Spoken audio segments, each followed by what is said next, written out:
नमस्कार दोस्तों, एक बार फिर से स्वागत है आपका दृष्टि आईएएस के इंडेप्थ प्रोग्राम में। मैं हूं केवल आपके सामने।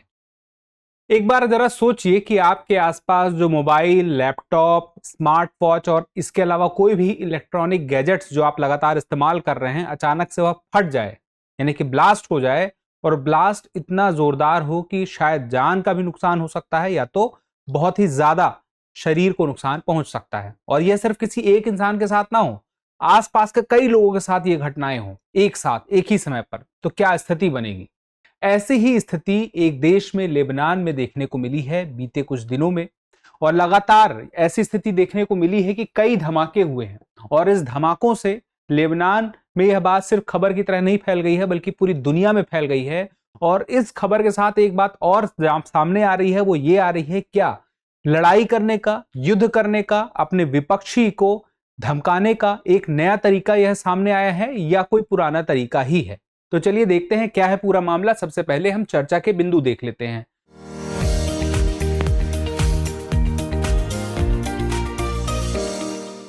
खबर क्या है, फिर चर्चा में आखिर यह खबर क्यों है, फिर मामले के तार इजराइल से क्यों जुड़े लग रहे हैं। और यहां पर अगर इजराइल से जुड़े हुए तार दिखाई देते हैं तो मोसाद की भूमिका पर भी सवाल उठता है। और मोसाद चूंकि इजराइल का ही एक एजेंसी है। और उसके बाद देखिए, क्या यह साइकोलॉजिकल वॉर का संकेत है, यानी कि एक नए प्रकार के वॉर की बात हो रही, क्या ये वो वॉर है। और उसके बाद आगे की राह हमें क्या दिखाई देती है, और अंत में एक अभ्यास प्रश्न। तो सबसे पहले हम देखेंगे कि खबर क्या है। खबर यही है कि कई लोग, यहां पर 20 आप देख रहे हैं, लेकिन ये संख्या 20 से ज्यादा हो चुकी है। लेबनान में अचानक से कई डिवाइस ब्लास्ट हुए, जैसे कि पेजर ब्लास्ट हुआ। पेजर के अलावा और भी बहुत सारे, जैसे कि पेजर के अलावा वॉकी टॉकी, सोलर पैनल, इसके अलावा जो फिंगरप्रिंट डिवाइस हैं वो भी ब्लास्ट हुए। तो ये हुआ कैसे, आखिर यह क्या वजह रही, इस पर कई लोगों ने अपना अपना विशिष्ट अध्ययन किया। कई अलग अलग देशों के लोगों ने अपने अपने रिपोर्ट्स में कुछ अलग अलग बातें बताई। मोटी कहानी पूरी पूरी ये है, कहा जा रहा है कि जो लेबनान है, लेबनान में एक संगठन है हिजबुल्लाह। हिजबुल्लाह के लोग जो पेजर यूज करते थे, इसके अलावा जो वॉकी टॉकी यूज करते थे, और जो सामान इस्तेमाल करते थे इलेक्ट्रॉनिक्स का, गैजेट जहां पे फिंगरप्रिंट का इस्तेमाल होता था, उसमें ही ब्लास्ट हुआ है। तो आखिर यह हुआ कैसे। वो तो बहुत लंबे समय से ब्लास्ट कर रहे थे, तो एक साथ अगर ब्लास्ट हुआ है तो जरूर कुछ प्लानिंग के साथ हुआ होगा। यानी कि यहां पर सवाल कुछ देशों के द्वारा यह भी उठाया गया कि यह जो है इजराइल के द्वारा कराया गया है। दरअसल ये सारे डिवाइस कहीं ना कहीं देखा जाए तो मुख्य रूप से ताइवान से जैसे पेजर मंगाया गया था, तो कहा जाता है कि वह लेबनान पहुंचने के पहले ही इजराइल के हाथों लग गया, और उसके बाद फिर वहां पर विस्फोटक पदार्थ उसमें डाल दिया गया, और उसको कुछ इस तरह से तैयार कर दिया गया कि एक खास समय पे जब कभी मैसेज भेजा जाएगा तो वह ब्लास्ट हो जाएगा। और कई महीनों बाद, फिर 5 महीनों बाद लगभग उसमें ब्लास्ट होता है, और एक साथ होता है। तो कई लोगों की जाने जाती है, कई लोगों के शरीर में चोटें होती हैं, और उसके अलावा एक भय का माहौल भी बनता है। तो ऐसे आरोप लगाए जा रहे हैं कि इसमें इजराइल का हाथ है। और यहां पर इस आरोप के पीछे कुछ कारण भी दिखाई देते हैं कि क्यों इजराइल का हाथ हो सकता है। उसके पीछे के जो कारण हैं, जो लोगों के द्वारा बताए गए हैं, और जो इजराइल का लेबनान के साथ विवाद है हिजबुल्लाह की वजह से, वो हम समझेंगे यहां पर। तो पूरी बात यहां पे देखिए, मामले के तार इजराइल से जो जुड़े हैं उसके पीछे की एक बड़ी वजह है, ये दोनों आपस में पड़ोसी देश हैं और इनके बीच में विवाद बहुत पुराना है। 1948 से इजराइल और लेबनान में विवाद चल रहा। देखिए, ये सीमा है इजराइल की, और इसके उत्तर में देखें तो ये लेबनान है, और यह दक्षिण में देखें तो इजराइल है। विवाद तो बहुत पुराना है, लेकिन अभी जो ये विवाद का रूप है उसके पीछे की एक वजह है हमास। हमास ने कई साल, मैंने कि कई महीने पहले हम कह सकते हैं, कि इजराइल पर जब हमला किया, इजराइल के कुछ लोगों पर, नागरिकों पर हमला किया हमास ग्रुप के लोगों ने, तो उसके बाद होता यह है कि हमास ग्रुप के लोगों पर इजराइल के द्वारा हमला किया जाता है, और वह हमला होता है गाजा में।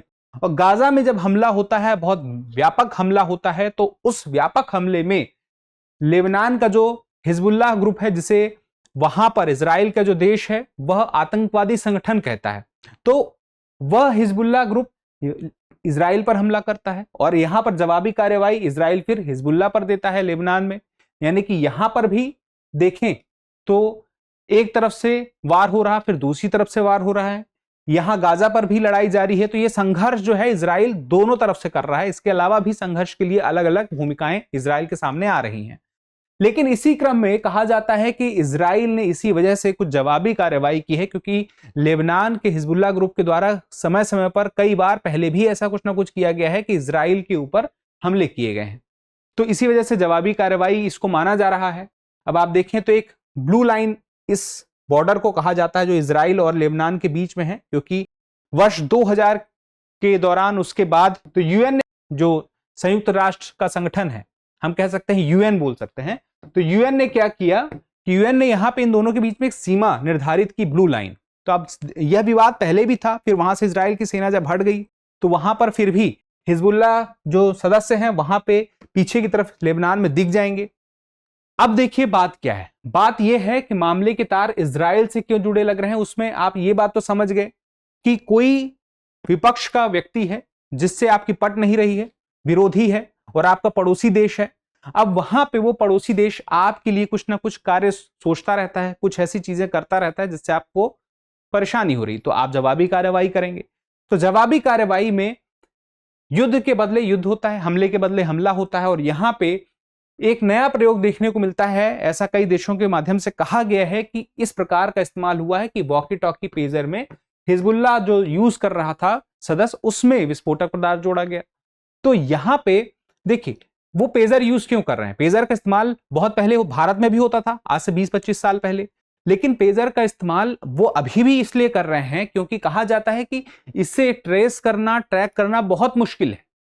तो इसी वजह से एक तरह से कहा जा रहा है कि इजराइल ने अगर इस प्रकार से हमला किया है कि जिसके माध्यम से उनके बीच में कम्युनिकेशन हो रहा था उसे ही ध्वस्त कर दिया है, तो ऐसा ध्वस्त करने के पीछे का मकसद है कि उनका मनोबल तोड़ देना, मनोबल तोड़ने के बाद कम्युनिकेशन तोड़ देना।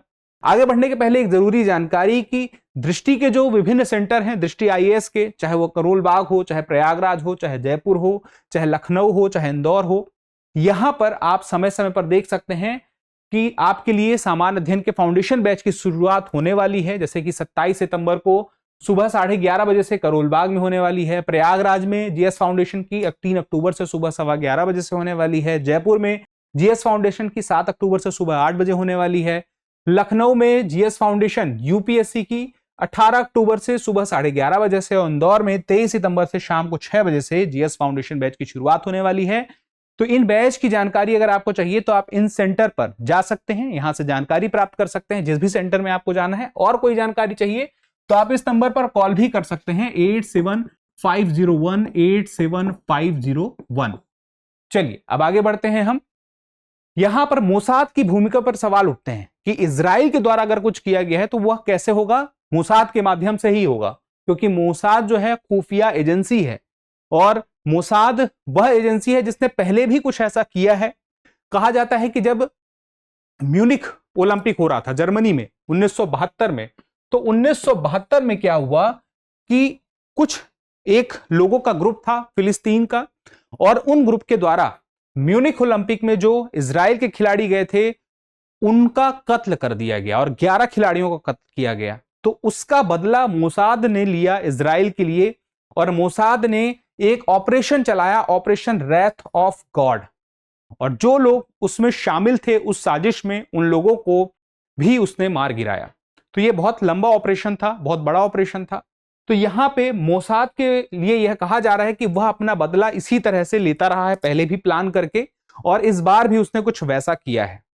अब यहां पे बात आती है कि यह किस प्रकार का वॉर है जिसकी बात हो रही है। साइकोलॉजिकल वॉर, यानी कि गोलीबारी, बम, बंदूक, वो सब तो ठीक है, लेकिन यहां पर जो कम्युनिकेशन का माध्यम था, पेजर था, उसे तोड़ दिया, उसके साथ जो व्यक्ति था उसे भी नुकसान पहुंचा दिया, और उसके साथ में जो मनोबल था, क्योंकि यहां पे एक डर की भावना भी आई कि कई महीनों से आप जो इस्तेमाल वस्तु कर रहे हैं अचानक से वो ब्लास्ट हो गई, तो ऐसे में कम्युनिकेट करने में या अन्य कोई डिवाइस का इस्तेमाल करने में उनमें एक डर होगा, तो कम्युनिकेशन कहीं ना कहीं प्रभावित होगा और हिम्मत भी टूटेगी। तो ये करने आप में एक साइकोलॉजिकल वॉर की बात कही जा रही है जो इजराइल के माध्यम से शुरू हुई है। हालांकि ऐसा इजराइल ने अभी तक कबूल नहीं किया है।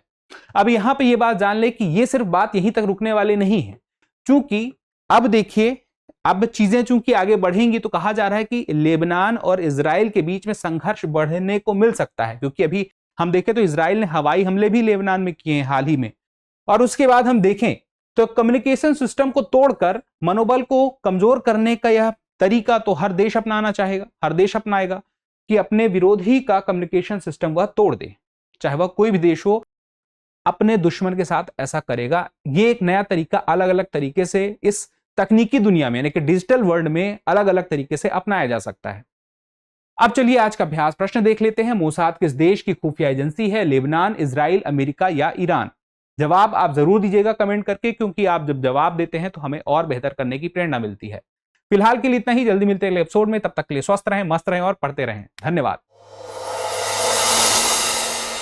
डियर व्यूअर्स, अपने एग्जाम की तैयारी को और बेहतर करने के लिए हमारे चैनल को लाइक, शेयर और सब्सक्राइब करना न भूलें।